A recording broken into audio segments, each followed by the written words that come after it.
Helen Keller was both blind and deaf, but she wasn't always that way. As an infant, she could see and hear everything around her. Helen was born on June 27, 1880, in Tuscumbia, Alabama, a little town in the northwestern corner of the state. The small two-room cottage where she was born was covered with vines and climbing flowers. The cottage was part of the Keller family estate. Helen's grandfather had bought the land many years earlier. Over time, the place became known as Ivy Green because ivy covered the main house and the trees and fences that were around it. Helen's father, Arthur, loved to tell stories and was very sociable.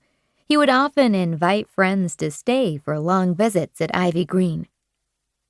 Arthur came from a family with strong Southern roots, and he was even related to the American South's most famous general, Robert E. Lee. Arthur had been a captain in the Confederate Army during the American Civil War as well. What was the American Civil War? The American Civil War was fought from 1861 to 1865.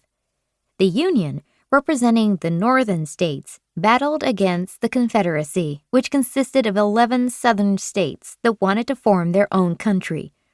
The sides disagreed about slavery, and the war was one of the bloodiest conflicts in the history of the United States. In 1877, Arthur's first wife, Sarah, died. He now had 2 nearly grown sons named William and James to raise on his own. 1 year later, he married Kate Adams, Helen's mother. Kate, a young educated woman from Memphis, Tennessee, was a true Southern belle. Her father had been a brigadier general in the Confederate Army, but she was related to some of the most influential families in the North. That connection shaped many of her beliefs. What is a Southern belle? A young woman from the South of the United States. A Southern belle often comes from a wealthy background. Like many Southerners, Arthur lost most of his money during the Civil War. To earn a living after the war, he grew cotton and became editor of the local newspaper.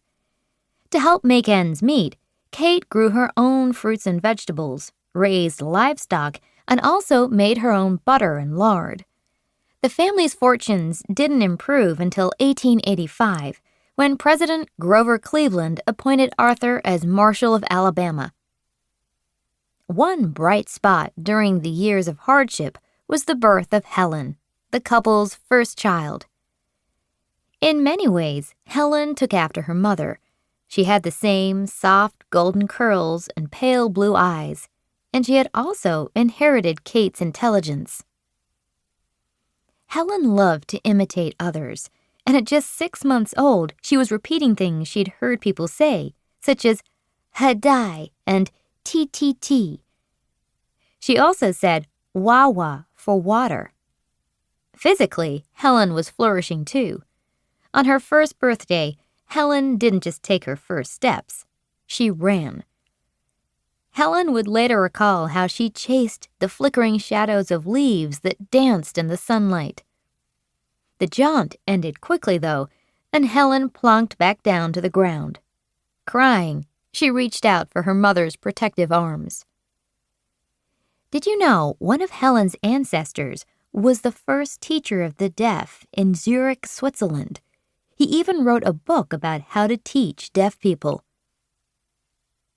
Then, one February day, when she was just over 18 months old, Helen got sick.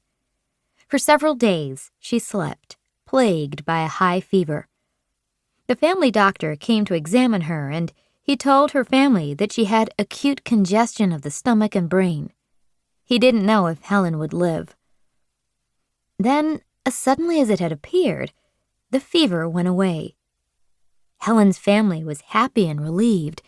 Their baby, they thought, was going to be okay.